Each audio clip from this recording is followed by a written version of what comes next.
In this video, I'm going to be reviewing the Lego Titanic, which is the third largest Lego set ever produced, next to the Lego World Map and the Eiffel Tower. The Lego Titanic holds together 9,090 pieces and is for ages 18 and older. The main box includes 3 smaller boxes with beautiful print designs of what part of the ship you're going to be working on. The boxes break up the set, with the first being the front, the second being the middle, and finally the back of the ship.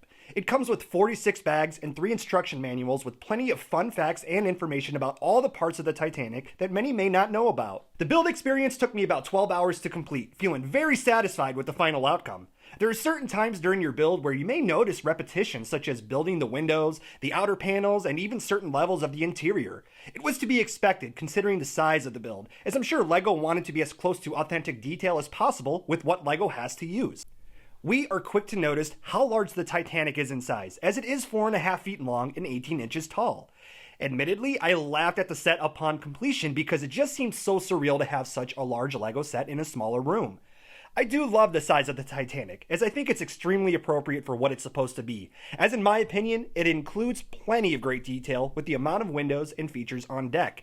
Comparing the size to sets like the Chicago architecture set, the Porsche 911, and even the medieval castle, you can see how it's a beast in size. If you have the Hogwarts Express set, you will be able to tell that it's almost even in length. The bow of the ship is well executed, with the bridge and external wings forming the unique angular shape that it has.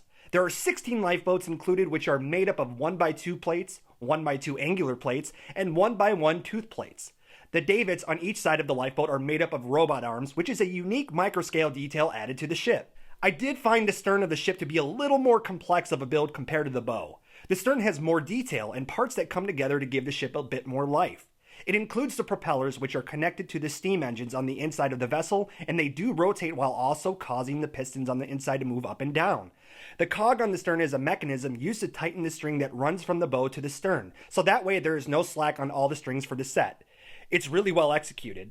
On top of all that, Lego has done a fantastic job on curving the stern completely with the usage of 1x2 bricks and a long flex tube to strengthen the look of the curve. The Titanic includes nice microscale details on both the deck and on the inside to mimic parts of the ship. Clever usage of parts such as telephone handsets are embedded into the deck to create vents, benches, which are inserted sideways, and it's awesome. We have a sausage link at the end of a clip piece connected to chains to make the anchor. There's just so much more microscale detail that looks fantastic, even more so on the interior. Towards the front of the vessel, we have a printed gold 2x3 tile that says Titanic. Not only that, but we get a printed tile that bows around the stern that says Titanic Liverpool.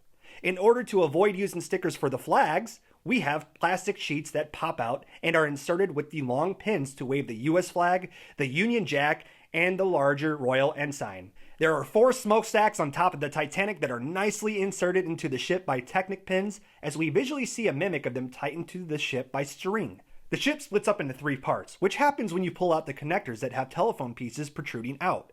Included in the front section interior is a boiler room, the swimming pool, the cabins with beds, and the lounge area at the top with microscale chairs and tables. The brown rows in the middle are to mimic the grand staircase, which, in my opinion, is hard to tell. Each room is divided up using 1x3 car doors. The front of the middle section has large open rooms, a swimming pool, and much more of the same as the front of the ship's interior. On the back of the middle section, you notice 2 large holes on the interior, and that is for the engines to fit in when the back part of the ship is inserted. Moving on up is more cabins and lounges. The stern's interior includes 2 steam engines, which are removable, and one that is further back. As we close out the interior, there are more beds and fully tiled decks that give the interior a bit more life. Finally, the hull rests on 6 round stands that are pinned in place with axles.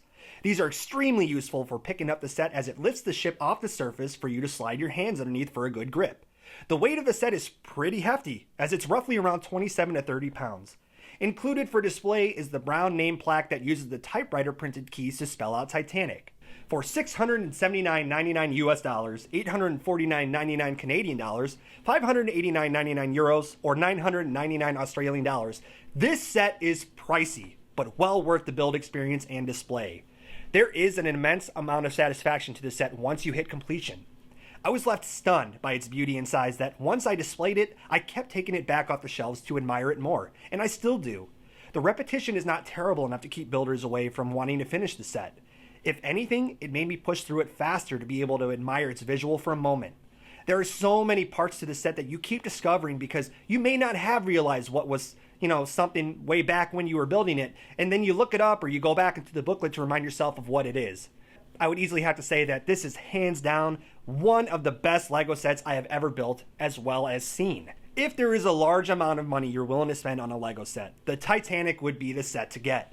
It pops compared to many other Lego sets, especially due to its size, and it gains a lot of attention from family and friends you may have in your home. It does for me. The functions are minimal, but the fact that it splits up into 3 parts to get more of a view is extraordinary. Just make sure you have a proper space for it, as it is very long in size, and please do not put it on a floater shelf because I assume that weight will weigh it down.